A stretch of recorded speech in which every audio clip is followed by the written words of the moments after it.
नमस्कार। सुनो कहानी श्रृंखला के अंतर्गत प्रस्तुत है कहानी माँ, जिसके लेखक हैं मुंशी प्रेमचंद जी। आज बंदी छूटकर घर आ रहा है। करुणा ने एक दिन पहले ही घर लीप पोत रखा था।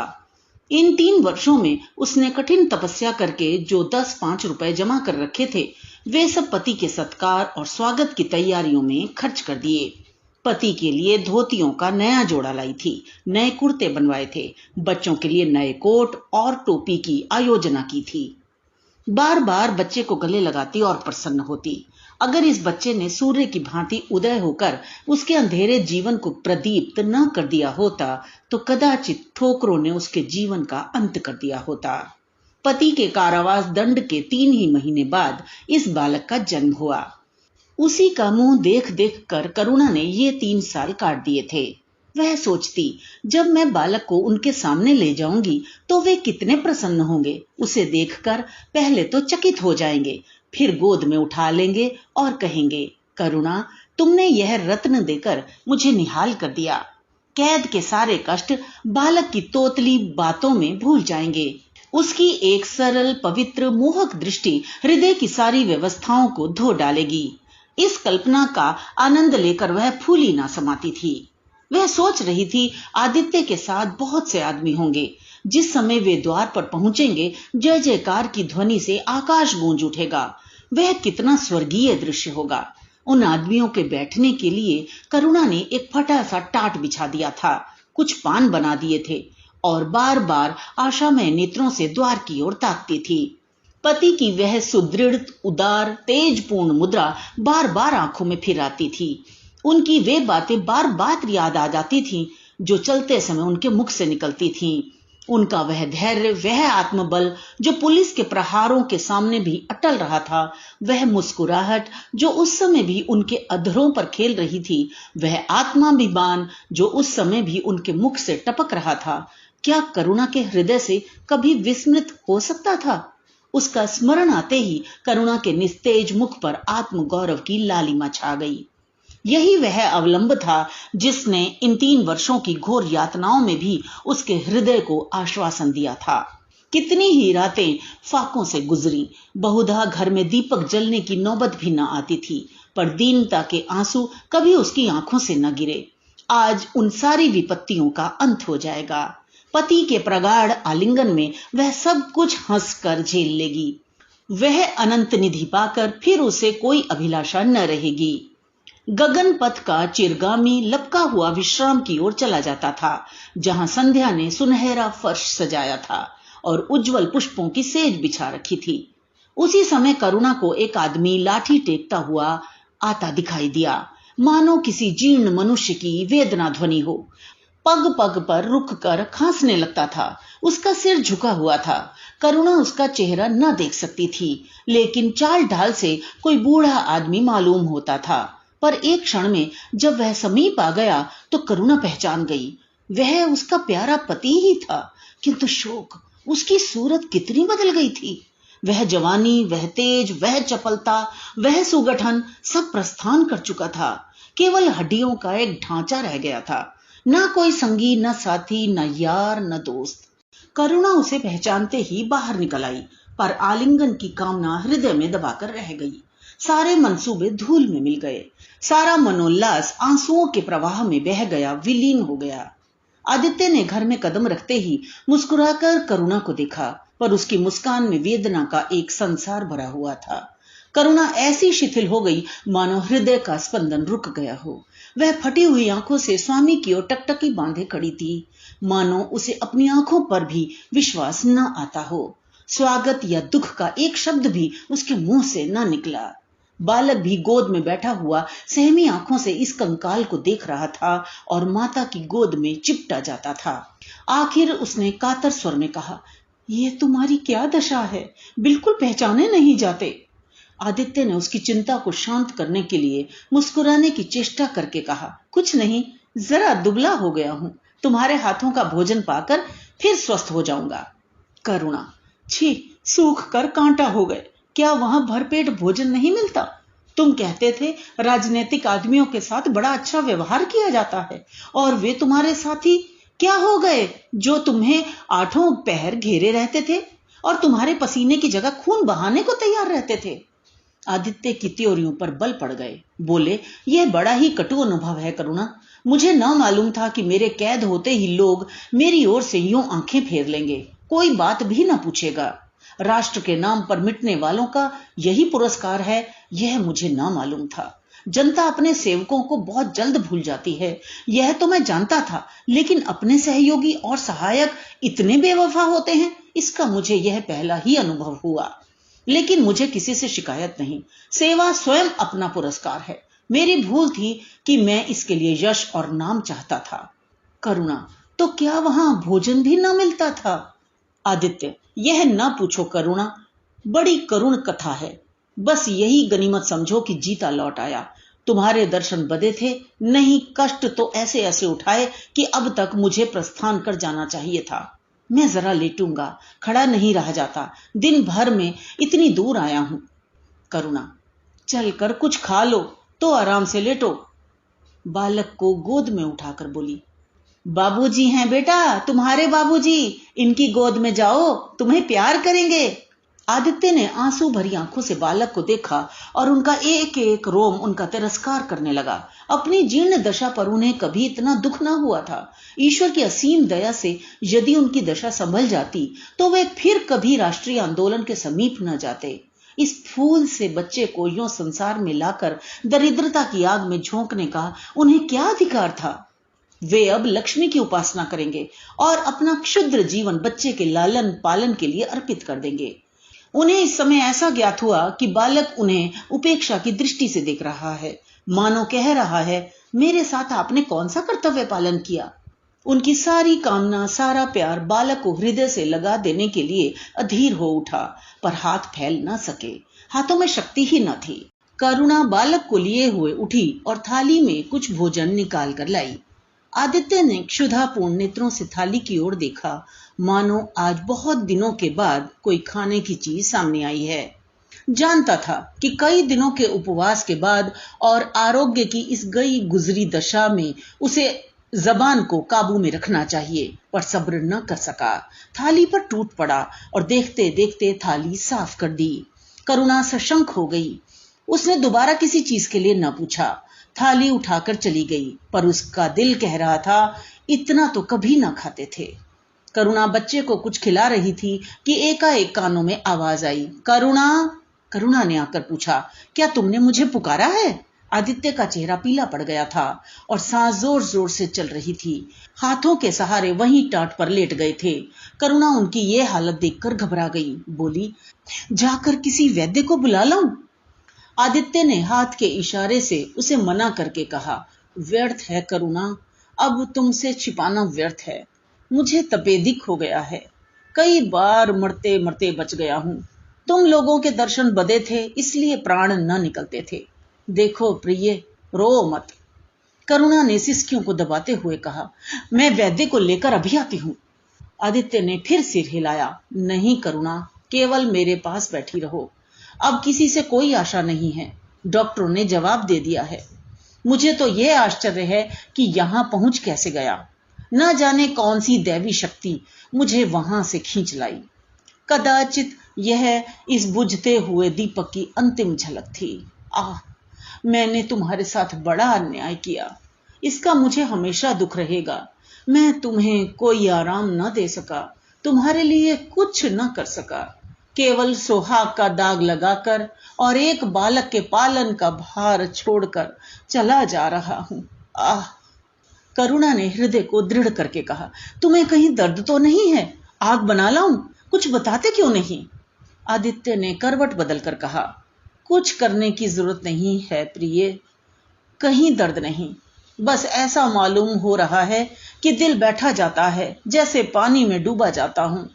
जीवन की लीला समाप्त हो रही है, दीपक को बुझते हुए देख रहा हूं। कह नहीं सकता कब आवाज बंद हो जाए। जो कहना है वह कह डालना चाहता हूं, क्यों वह लालसा ले जाऊं। मेरे एक प्रश्न का जवाब दोगी? पूछो। करुणा के मन की सारी दुर्बलता, सारा शोक, सारी वेदना मानो लुप्त हो गई और उनकी जगह उस आत्मबल का उदय हुआ जो मृत्यु पर हंसता है और विपत्ति के सांपों से खेलता है। रत्न जटित मखमली म्यान में जैसे तेज तलवार छिपी रहती है, जल के कोमल प्रवाह में जैसे असीम शक्ति छिपी रहती है, वैसे ही रमणी का कोमल हृदय साहस और धैर्य को अपनी गोद में छिपाए रहता है। क्रोध जैसे तलवार को बाहर खींच लेता है, विज्ञान जैसे जल शक्ति का उद्घाटन कर लेता है, वैसे ही प्रेम रमणी के साहस और धैर्य को प्रदीप्त कर देता है। करुणा ने पति के सिर पर हाथ फेरते हुए कहा, पूछते क्यों नहीं प्यारे? आदित्य ने करुणा के हाथों के कोमल स्पर्श का अनुभव करते हुए कहा, तुम्हारे विचार में मेरा जीवन कैसा था? बधाई के योग्य। देखो, तुमने मुझसे कभी पर्दा नहीं रखा। इस समय भी स्पष्ट कहना, तुम्हारे विचार में मुझे अपने जीवन पर हंसना चाहिए या रोना चाहिए? करुणा ने उल्लास के साथ कहा, यह प्रश्न क्यों करते हो प्रियतम? क्या मैंने तुम्हारी उपेक्षा कभी की है? तुम्हारा जीवन देवताओं का सा जीवन था, निस्वार्थ, निर्लिप्त और आदर्श। विघ्न बाधाओं से तंग आकर मैंने तुम्हें कितनी ही बार संसार की ओर खींचने की चेष्टा की है, पर उस समय भी मैं मन में जानती थी कि तुम्हें ऊंचे आसन से गिरा रही हूं। अगर तुम मोह माया में फंसे होते तो कदाचित मेरे मन को अधिक संतोष होता, लेकिन मेरी आत्मा को वह गर्व और उल्लास न होता जो इस समय हो रहा है। मैं अगर किसी को बड़े से बड़ा आशीर्वाद दे सकती हूं तो वह यही होगा कि उसका जीवन तुम्हारे जैसा हो। यह कहते कहते करुणा का आभाहीन मुखमंडल ज्योतिर्मय हो गया, मानो उसकी आत्मा दिव्य हो गई हो। आदित्य ने सगर्व नेत्रों से करुणा को देखकर कहा, बस अब मुझे संतोष हो गया करुणा। इस बच्चे की ओर से मुझे कोई शंका नहीं है। मैं उसे इससे अधिक कुशल हाथों में नहीं छोड़ सकता। मुझे विश्वास है कि जीवन भर यह ऊंचा और पवित्र आदर्श सदैव तुम्हारे सामने रहेगा। अब मैं मरने के लिए तैयार हूं। 7 वर्ष बीत गए। बालक प्रकाश अब 10 साल का रूपवान, बलिष्ठ, प्रसन्न मुख कुमार था। बल का तेज, साहसी और मनस्वी। भय तो उसे छू भी नहीं गया था। करुणा का संतप्त हृदय उसे देखकर शीतल हो जाता। संसार करुणा को अभागिनी और दीन समझे, वह कभी भाग्य का रोना नहीं रोती। उसने उन आभूषणों को बेच डाला जो पति के जीवन में उसे प्राणों से प्रिय थे, और उस धन से कुछ गायें और भैंसें मोल ले ली। वह कृषक की बेटी थी और गोपालन उसके लिए कोई नया व्यवसाय न था। इसी को उसने अपनी जीविका का साधन बनाया। विशुद्ध दूध कहाँ मयस्सर होता है, सब दूध हाथों हाथ बिक जाता। करुणा को प्रातः सुबह के पहर से रात के देर पहर तक काम में लगा रहना पड़ता, पर वह प्रसन्न थी। उसके मुख पर निराशा या दीनता की छाया नहीं, संकल्प और साहस का तेज है। उसके एक एक अंग से आत्मगौरव की ज्योति सी निकल रही है। आंखों में एक दिव्य प्रकाश है, गंभीर, अथाह और असीम। सारी वेदनाएं, वैधव्य का शोक और विधि का निर्मम प्रहार, सब उस प्रकाश की गहराई में विलीन हो गया है। प्रकाश पर वह जान देती है। उसका आनंद, उसकी अभिलाषा, उसका संसार, उसका स्वर्ग, सब प्रकाश पर न्योछावर है। पर यह मजाल नहीं कि प्रकाश कोई शरारत करे और करुणा आंखें बंद कर ले। नहीं, वह उसके चरित्र की बड़ी कठोरता से देखभाल करती है। वह प्रकाश की मां नहीं, मां बाप दोनों है। उसके पुत्र स्नेह में माता की ममता के साथ पिता की कठोरता भी मिली हुई है। पति के अंतिम शब्द अभी तक उसके कानों में गूंज रहे हैं। वह आत्मोल्लास जो उनके चेहरे पर झलकने लगा था, वह गौरवमय लाली जो उनकी आंखों में छा गई थी, अभी तक उसकी आंखों में फिर रही है। निरंतर पति चिंतन ने आदित्य को उसकी आंखों में प्रत्यक्ष कर दिया है। वह सदैव उनकी उपस्थिति का अनुभव किया करती है। उसे ऐसा जान पड़ता है कि आदित्य की आत्मा सदैव उसकी रक्षा करती रहती है। उसकी यही हार्दिक अभिलाषा है कि प्रकाश जवान होकर पिता का पथगामी हो। संध्या हो गई थी। एक भिखारिन द्वार पर आकर भीख मांगने लगी। करुणा उस समय गौओं को पानी दे रही थी। प्रकाश बाहर खेल रहा था।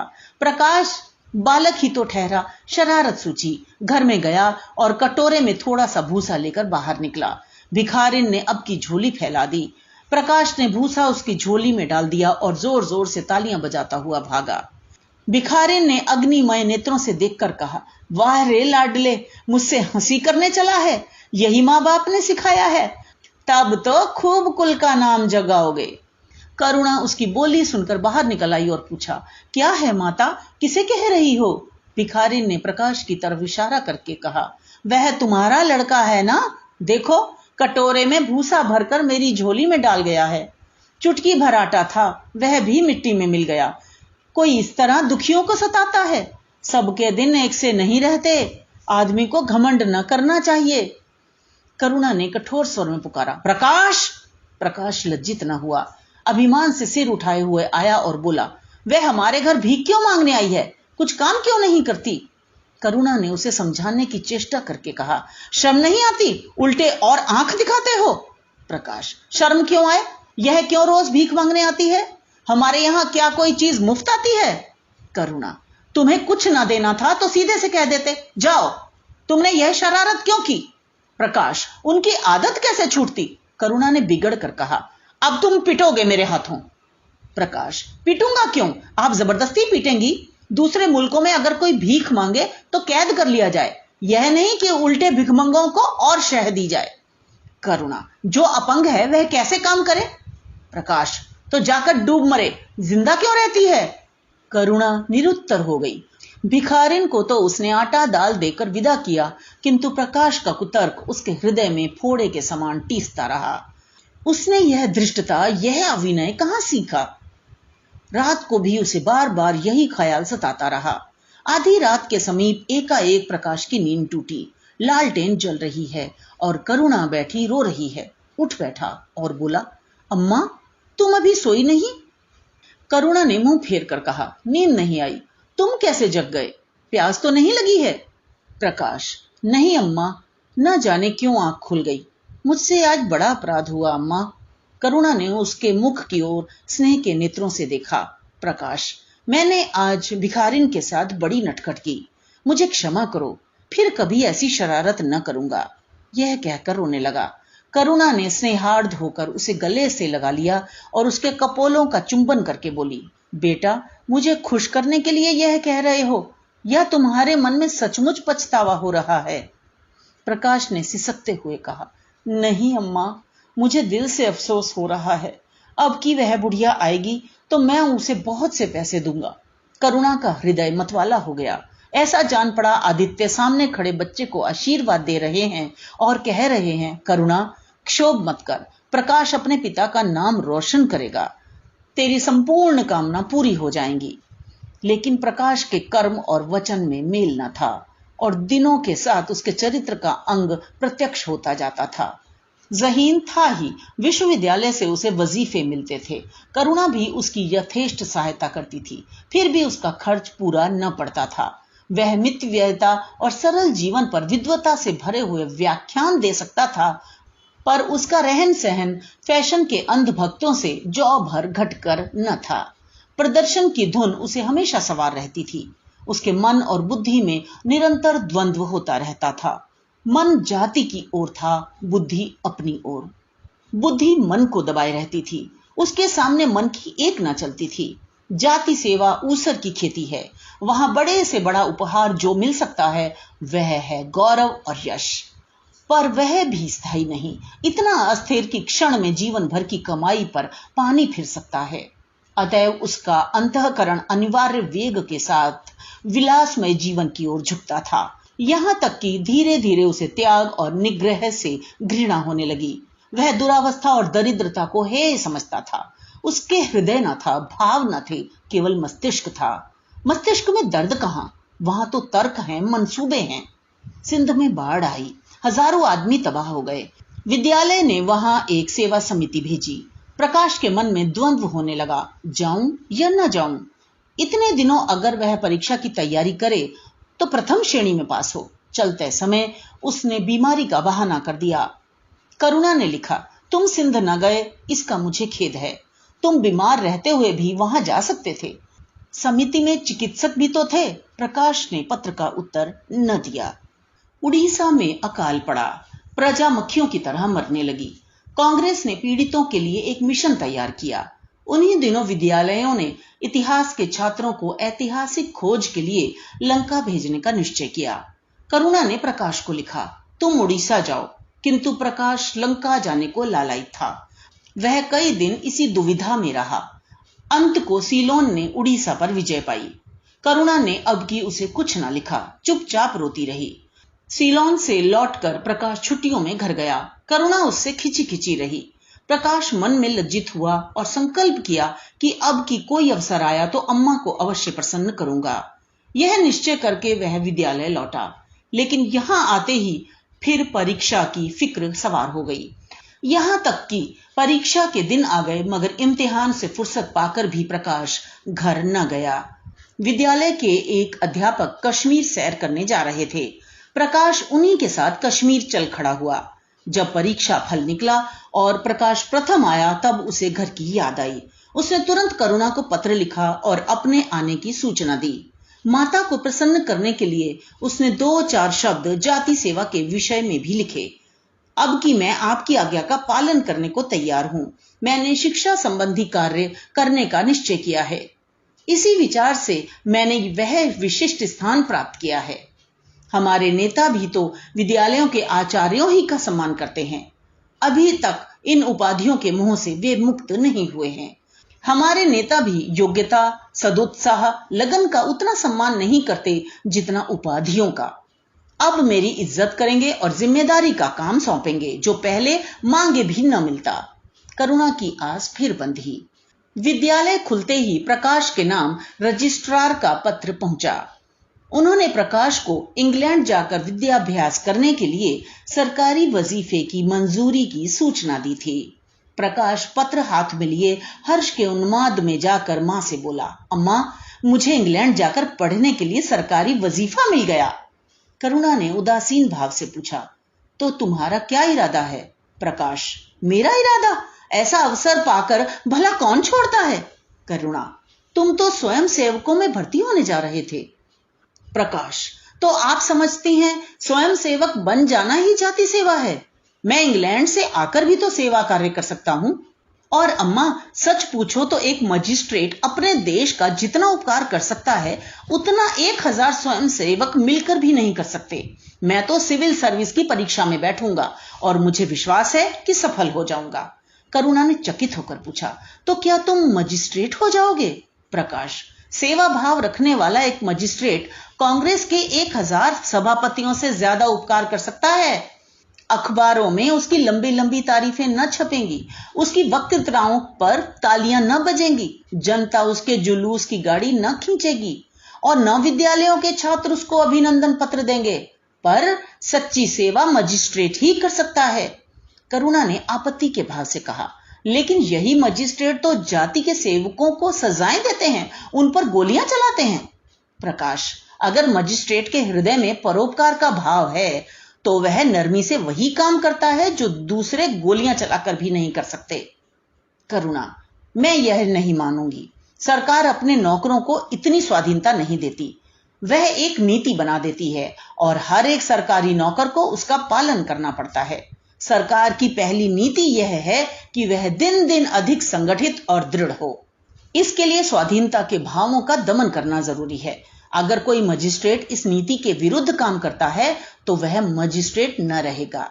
वह हिंदुस्तानी था जिसने तुम्हारे बाबूजी को जरा सी बात पर 3 साल की सजा दे दी।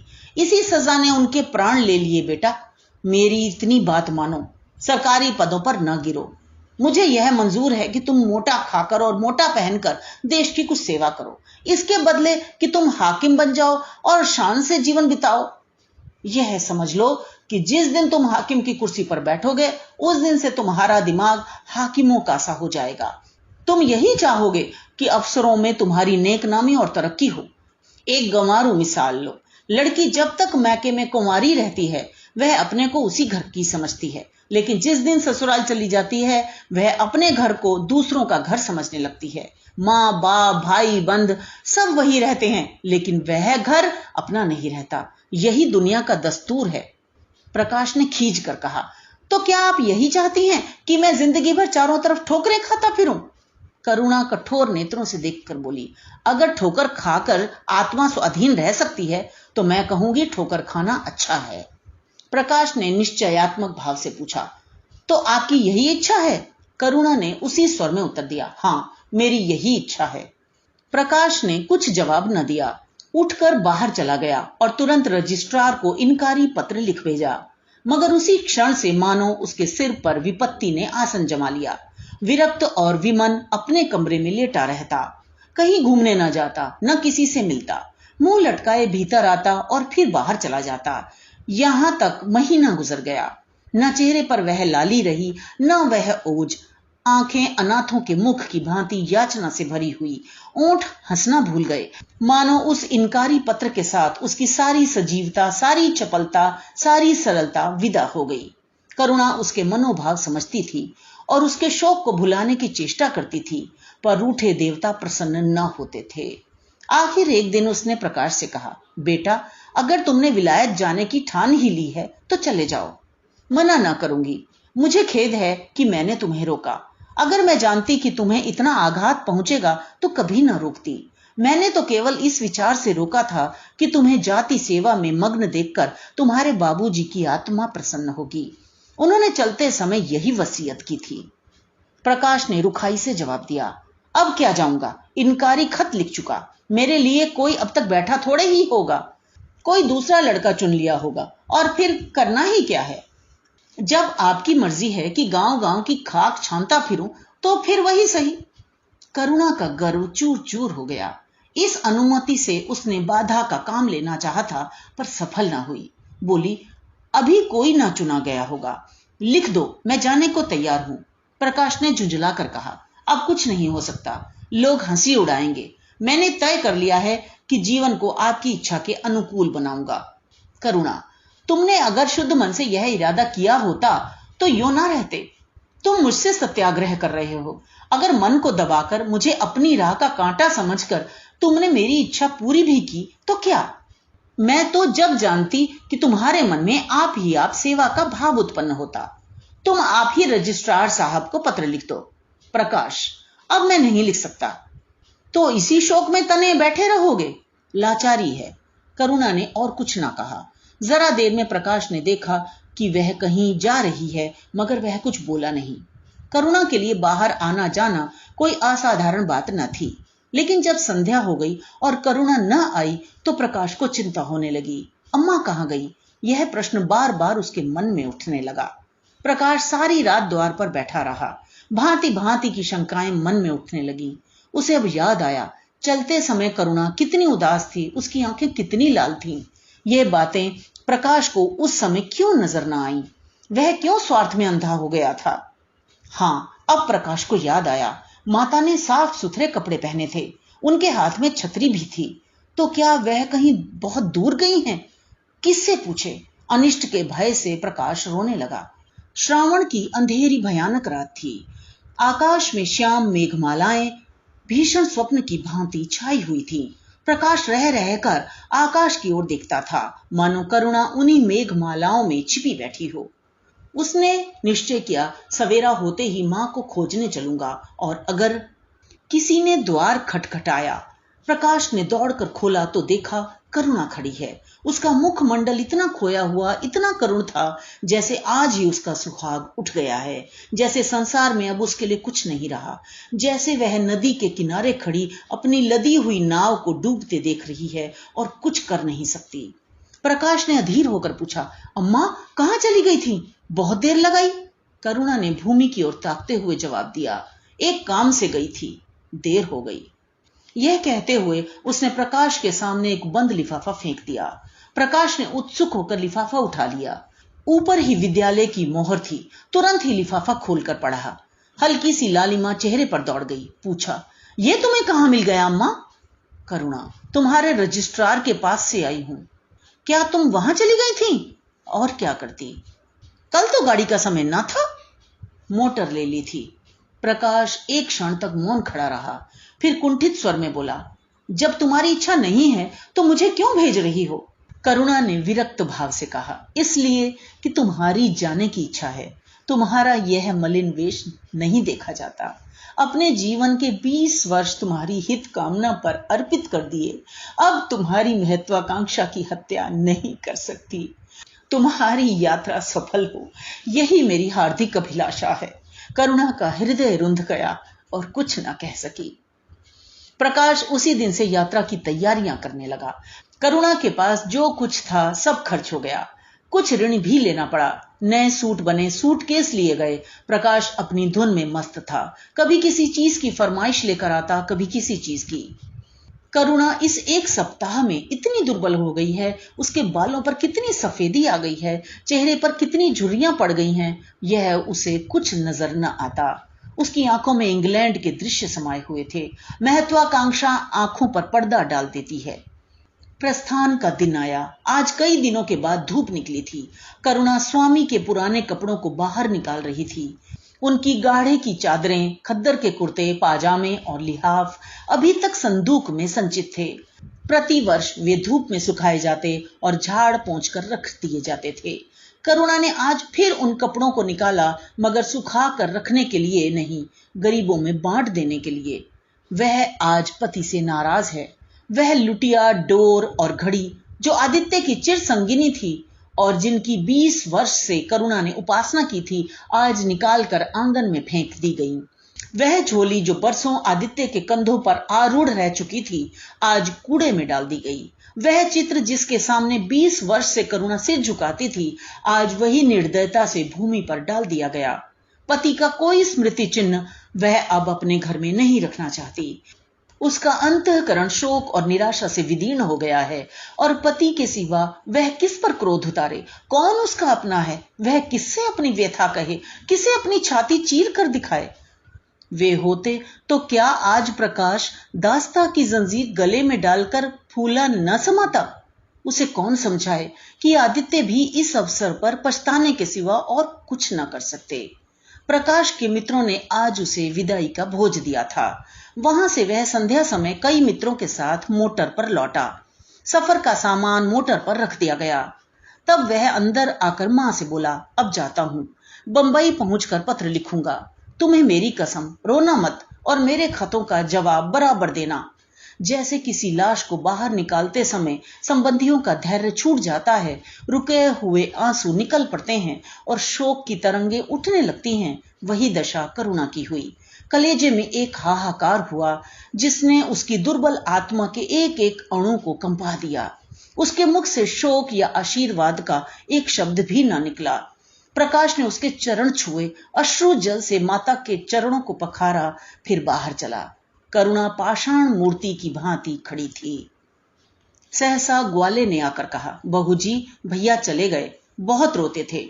तब करुणा की समाधि टूटी। देखा, सामने कोई नहीं है। घर में मृत्यु का सा सन्नाटा छाया हुआ है और मानो हृदय की गति बंद हो गई है। सहसा करुणा की दृष्टि ऊपर उठ गई।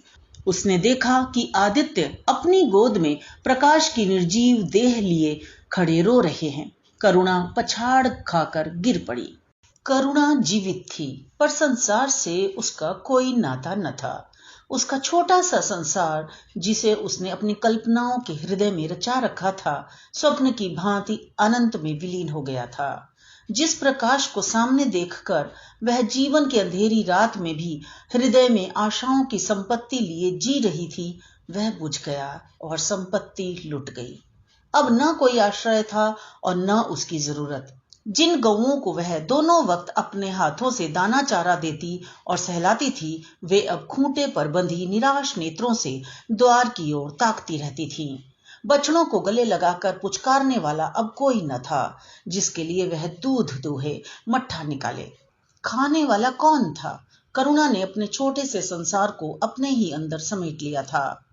किंतु एक ही सप्ताह में करुणा के जीवन ने फिर रंग बदला।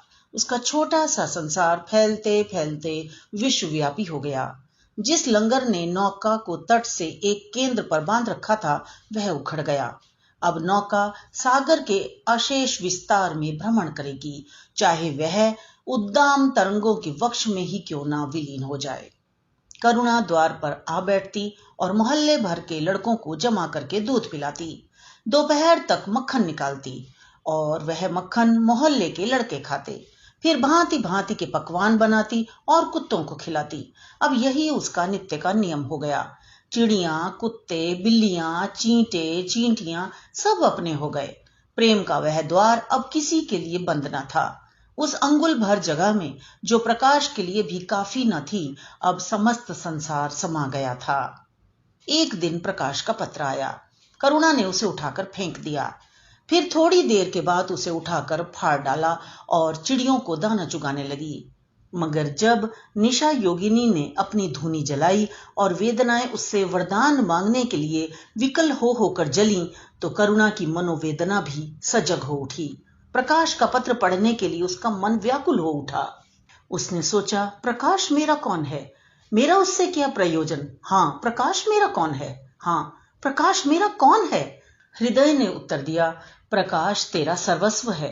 वह तेरे उस अमर प्रेम की निशानी है जिससे तू सदैव के लिए वंचित हो गई। वह तेरे प्राण है, तेरे जीवन दीपक का प्रकाश, तेरी वंचित कामनाओं का माधुर्य, तेरे अश्रु जल में विहार करने वाला हंस। करुणा उस पत्र के टुकड़ों को जमा करने लगी, मानो उसके प्राण बिखर गए हों। एक एक टुकड़ा उसे अपने खोए हुए प्रेम का एक पद चिन्ह सा मालूम होता था। जब सारे पुर्जे जमा हो गए तो करुणा दीपक के सामने बैठकर उसे जोड़ने लगी, जैसे कोई वियोगी हृदय प्रेम के टूटे हुए तारों को जोड़ रहा हो। हाय री ममता! वह अभागिन सारी रात उन पुर्जों को जोड़ने में लगी रही।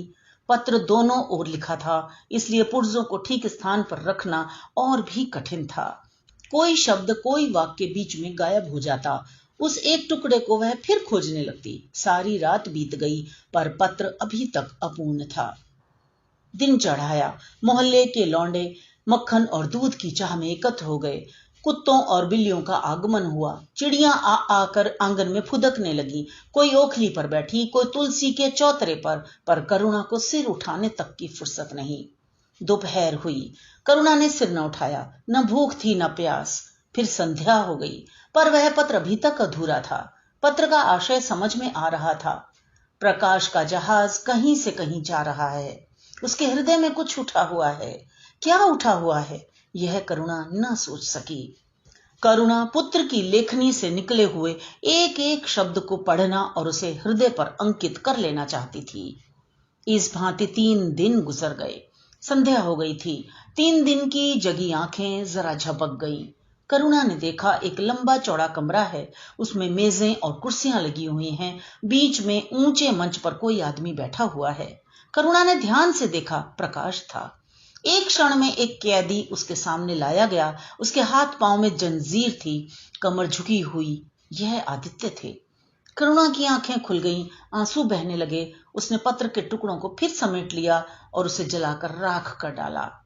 राख की एक चुटकी के सिवा वहां कुछ ना रहा जो उसके हृदय को विदीर्ण किए डालता था। इसी एक चुटकी राख में उसका गुड़ियों वाला बचपन, उसका संतप्त यौवन और उसका तृष्णामय वैधव्य सब समा गया। प्रातःकाल लोगों ने देखा, पक्षी पिंजड़े से उड़ चुका था। आदित्य का चित्र अब भी उसके शून्य हृदय से चिपटा हुआ था। भग्न हृदय पति की स्नेह स्मृति में विश्राम कर रहा था और प्रकाश का जहाज यूरोप चला जा रहा था। तो यह तो थी कहानी। मुझे आशा है आपने आनंद लिया होगा। इसी तरह हमारे साथ जुड़े रहिए। तो मिलते हैं अगली कहानी में। धन्यवाद।